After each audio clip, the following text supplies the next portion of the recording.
اندر بھی یہ تمام اثرات یقیناً پائے جائیں گے.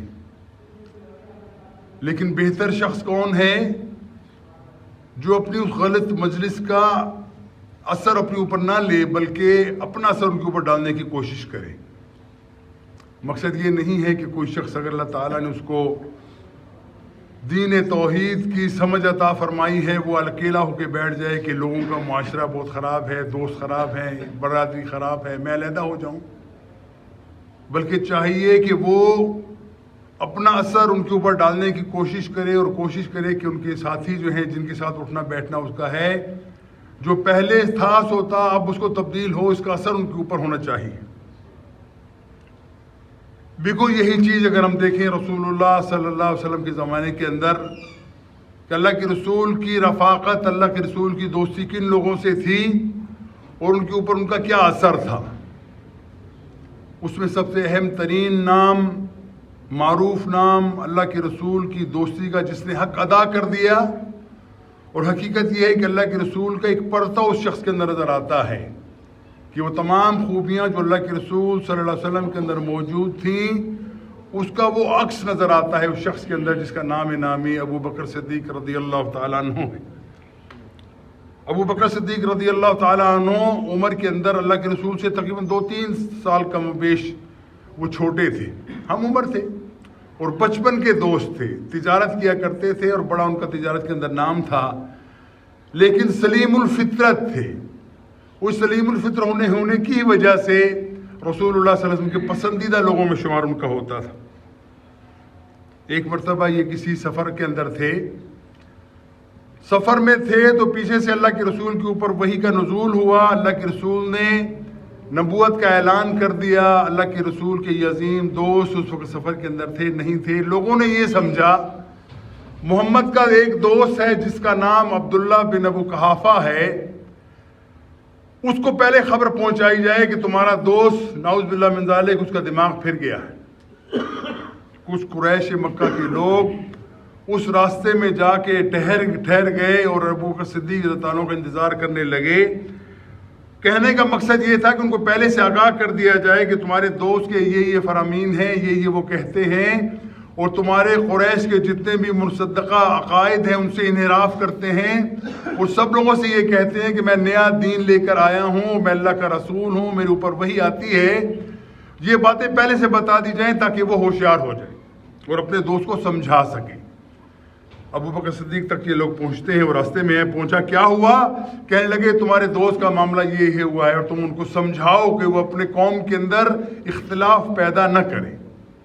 ابو بکر صدیق رضی اللہ عنہ جو کیونکہ میں آپ کو بتایا کہ ان کے اندر فطرت سلیم تھی، ان کے اخلاق مزین تھے، وہ حق کو قبول کرنے کی صلاحیت رکھتے تھے. انہوں نے کہا کہ اگر یہ کام جو تم مجھے بتا رہے ہو، اگر یہ محمد بن عبداللہ صلی اللہ علیہ وسلم اگر وہ یہ کہتے ہیں تو میں ابھی سے ایمان لاتا ہوں کہ وہ جو بات کہتے ہیں وہ سچ. اسے اندازہ لگا لیجئے کہ وہ شخص کس حد تک رسول اللہ صلی اللہ علیہ وسلم کے قریب ترین تھا.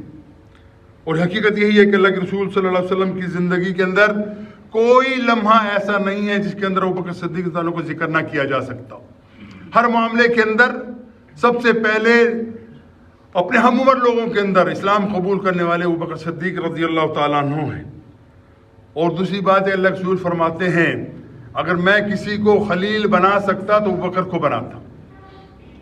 خلیل کا مطلب کیا ہے کہ وہ خاص دوست جو کسی شخص کا خاص دوست ہوتا ہے وہ کہ اللہ کے رسول فرماتے ہیں میرا خلیل میرا اللہ ہے، لہذا میں اللہ کو اپنا دوست خلیل بناتا ہوں، لیکن اگر بنا سکتا تو ابو بکر صدیق کو بناتا.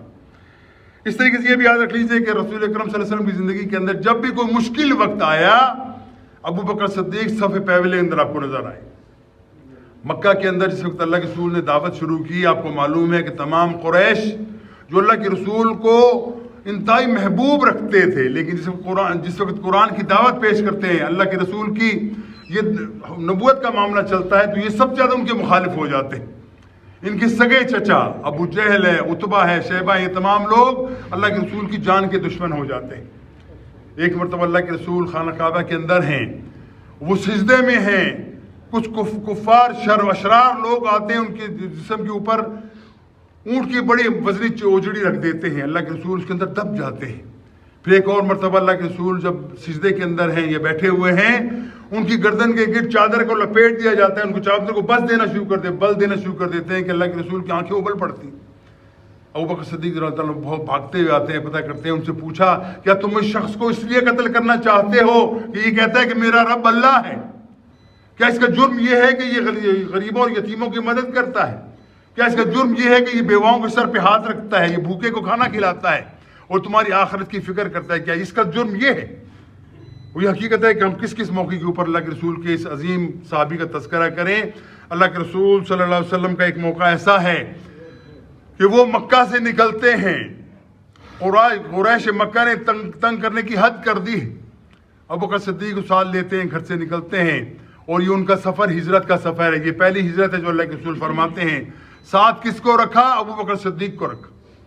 ان کو لے کے نکلتے ہیں، راستے کے اندر سفر کرتے ہوئے۔ رات کا قیام ان کا غار ثور میں ہوتا ہے۔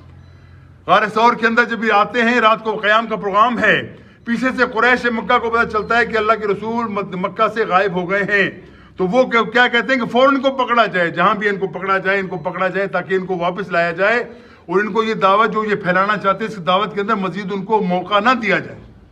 ابوبکر صدیق رضی اللہ عنہ غار کے اندر ہیں، اللہ کے رسول آرام فرما ہیں۔